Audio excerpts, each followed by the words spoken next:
Clara was no stranger to tension, but today was different.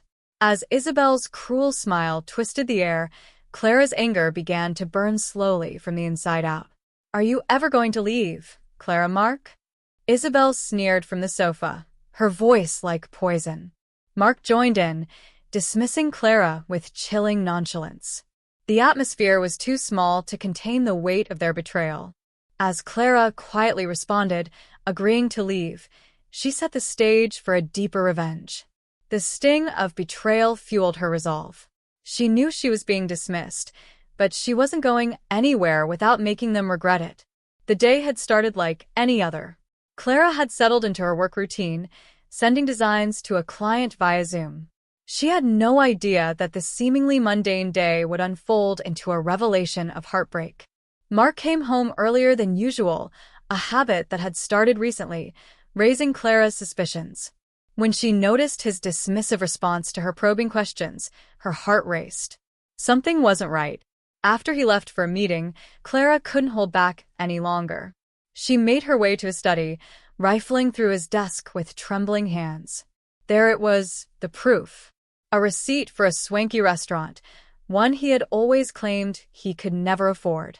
And another from a hotel, booked under Isabel's name. The truth hit like a cold slap, but Clara stayed composed. She wasn't done yet. Clara stood at the doorway, the receipts in hand, her body brimming with silent fury. "What's the meaning of this?" she demanded, holding them up. Isabel leaned casually against the doorframe, her presence icy. "Oh, those?" Mark replied dismissively. "Isabel's moving in. There's no room for you anymore, Clara." Her mind spun, but Clara kept her composure. She stepped forward with calm precision, her voice steady. "You both can have your fun, but mark my words, it's going to cost you." The words left her lips without hesitation, and she turned to walk away. The weight of betrayal threatened to overwhelm her, but she wouldn't let them see her falter. Clara's hands moved mechanically as she began packing. Each item she placed in her suitcase was a symbol of her independence. Her phone buzzed, a message from her daughter, Sophia, asking if everything was okay. Tears threatened, but Clara wiped them away. She was stronger than this. She had to be.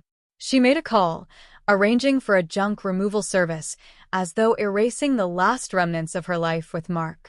Each action was purposeful, each moment calculated. She wasn't just packing up her things, she was clearing the space for a new, stronger version of herself. As she moved through the house, the once familiar surroundings felt foreign, tainted by the betrayal of the two people she had trusted most. The morning was full of quiet tension as the removal crew arrived. Clara stayed focused, her actions deliberate as she directed them through the house. Her mind never strayed from the goal. She was leaving, but it wasn't just about packing up her things. It was about reclaiming her life, taking back control.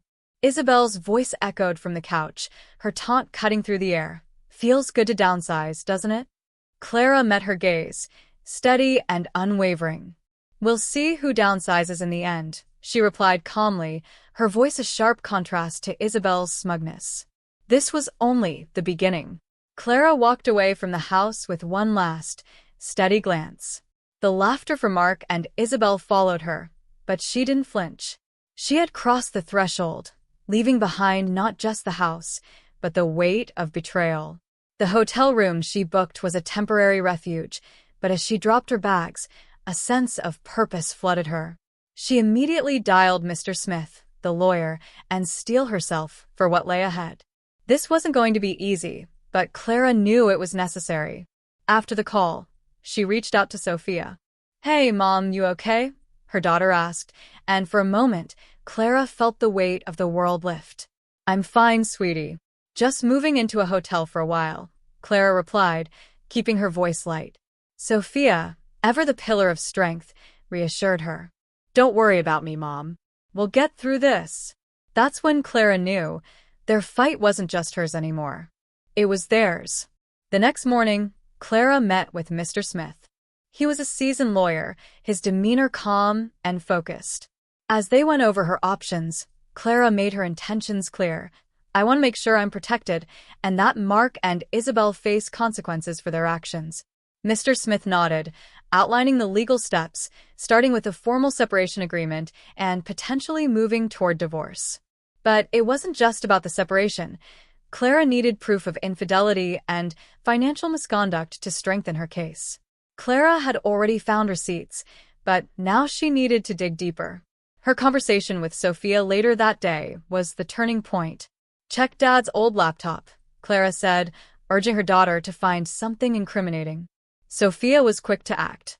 That evening, she called back with a discovery that would change everything. "Mom, I found it. Dad's been transferring large sums to an account I've never seen before. It must be offshore." Clara's heart raced. This was the smoking gun they needed. Clara's plans began to take shape. With Sophia's discovery, it was time to make the next move. She arranged for a moving company to help Sophia pack up her things from the house. As the movers arrived, Mark stormed out, his face flushed with anger. "What is all this?" he demanded, glaring at Sophia and the movers. Sophia stood her ground. "Just moving out what belongs to Mom and me," she replied, her voice calm yet firm. "There's no place for our things here anymore." Clara watched from a distance, pride swelling in her chest. Her daughter was stronger than she ever knew. Later, Sophia arrived at the hotel with the incriminating documents. Clara's resolve hardened as she reviewed them. Mark had been funneling money through fake accounts, and Isabel was involved. "This is perfect," Clara said, determination in her voice. "We'll hand this over to Mr. Smith first thing tomorrow." Mark's call came in like a storm. "You took the furniture." "I can't even sit down in my own house," he ranted, but Clara didn't flinch. "Should have thought of that before you betrayed me," she responded coolly. "You'll be hearing from my lawyers soon." Sophia gave her a grin, knowing that their game was just getting started. Later, Clara called Mark again. "I've got your precious chairs," she teased. "Wire $55,000 to my account, and I'll tell you where they are." Mark hesitated before begrudgingly agreeing. "I'll think about it," he muttered before hanging up. With that money, Clara covered the moving expenses, but she wasn't done yet. The real strike was coming. Using anonymous means, she sent incriminating evidence to Mark's boss, Mr. Jones, ensuring that Mark's reckless behavior would get the attention it deserved. Within hours, chaos erupted. Mark's frantic call came next. "What did you do with my boss? He wants to see me. What did you send him?" Mark's voice was laced with panic. Clara answered coldly, "Just ensure the right people got the right information." Mark, desperate and cornered, screamed, "You're playing with fire." But Clara calmly countered, "No, Mark. I'm controlling the blaze you started." The next morning, Mr. Jones reached out to Clara. He wanted to discuss the evidence in detail. With Sophia by her side, Clara entered Mr. Jones' office, ready to present everything they had gathered. "We've reviewed the initial evidence," Mr. Jones began, his tone grave. "This is serious. There will be consequences." The satisfaction Clara felt as she left the office was immeasurable. They were one step closer to delivering justice. Sophia, beaming with pride, hugged her mom. "What's next?" she asked. "Now," Clara replied confidently, "we let the dominoes fall." A week later, Clara received another call from Mr. Jones. "We need to discuss your findings in more detail," he said. Clara was ready. This was the tipping point. She gathered the remaining evidence, ready to bring it all to light. Sophia insisted on coming with her, eager to witness justice firsthand. As they entered the conference room, Clara felt a mix of nerves and determination. This was it, the final showdown. Mr. Jones met them with a solemn expression, and the room was filled with executives waiting to hear the truth. With Mr. Smith at her side, Clara handed over the detailed documents, knowing this was the moment everything would change. Broke, his face pale as the reality of the situation set in. He turned to Isabel, his eyes wide with panic. "This is it, Isabel," he whispered, but she refused to look at him, her face twisted in a mix of anger and shame. The prosecutor continued, detailing their fraudulent activities, each revelation more damaging than the last. Mark's desperate attempts to maintain control were failing, and the damning evidence was relentless. As the proceedings continued, I felt a sense of finality building inside me. This was it, the moment when everything they had done to destroy me and Sophia was coming back to haunt them. The jury was already leaning in our favor, and it was clear there was no way out for them. When the judge finally called for a recess, Sophia and I exchanged a look of quiet triumph. "They're done," she whispered, a smile playing at the corners of her lips. I nodded, knowing that the hardest part of our journey was now behind us. "Yes, sweetie, they're done." The weight that had hung over us for so long was lifting, replaced by a renewed sense of freedom. As we left the courthouse that day, the sound of Mark and Isabel's downfall echoing in the distance, I knew our lives were about to change forever. We had fought back, and now we could start over, stronger, wiser, and with a bond that nothing could break. Together, we were unstoppable. As the days passed, Sophia and I reveled in the peace we had earned. The turbulence that had once defined our lives had been replaced by calm and certainty.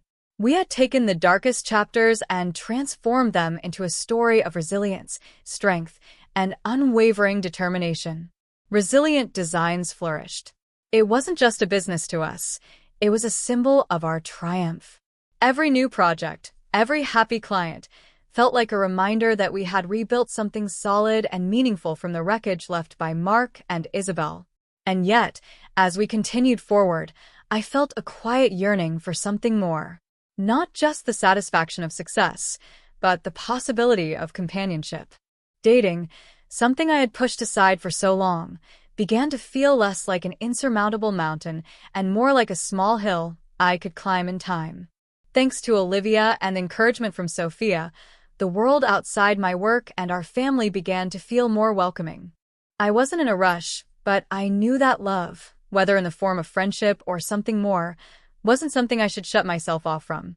For the first time in a long time, I felt open to the possibilities ahead. As the seasons changed, so did our lives. The future stretched out before us, full of promise.